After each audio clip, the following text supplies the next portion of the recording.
রাজ্যে বিজেপির জয় জয়কার। বিজেপির এই জয়কে সামনে রেখে উচ্ছ্বাসে মাতল ত্রিপুরার আগরতলা।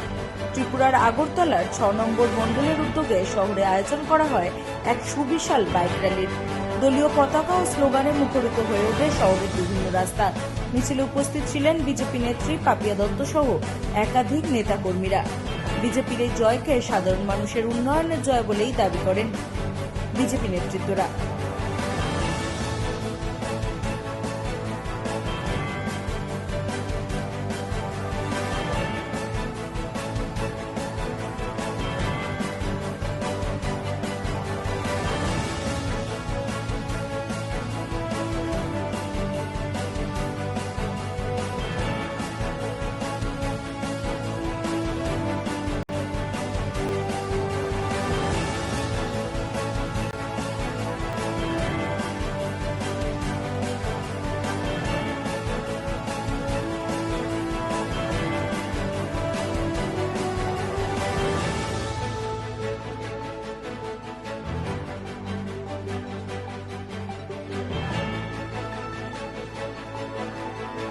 মানুষ আস্থা রেখেছে, বিশ্বাস রেখেছে, ভরসা রেখেছেন, তার জন্য তাদেরকে ধন্যবাদ জানিয়ে আজ 6 আগরতলা মণ্ডল যুব মোর্চার উদ্যোগে একটি সুসজ্জিত বাইক র্যালি এখন অনুষ্ঠিত হচ্ছে।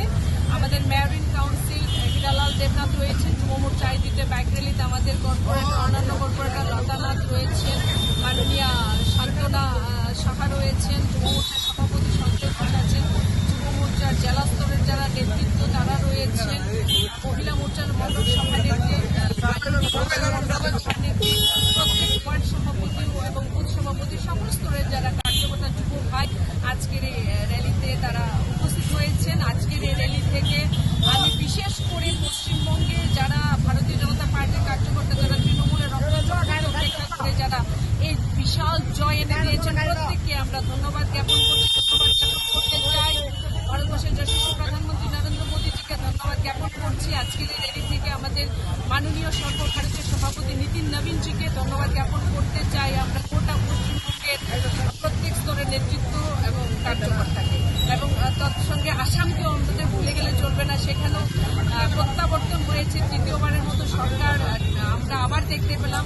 আগামী 12 তারিখ মাননীয় হিমন্ত বিশ্ব শর্মা আসামের মাটিতে উনিও শপথ নেবেন এবং আগামীতে নিশ্চিতভাবে ভারতীয় জনতা পার্টির যে বিজয় রথ ছুটে যাচ্ছে নরেন্দ্র মোদীজির নেতৃত্বে, সেটা অব্যাহত থাকবে। কারণ ভারতীয় জনতা পার্টির বিকল্প আর কোনো শক্তি ভারতবর্ষে আর নেই, সেটা মানুষ একে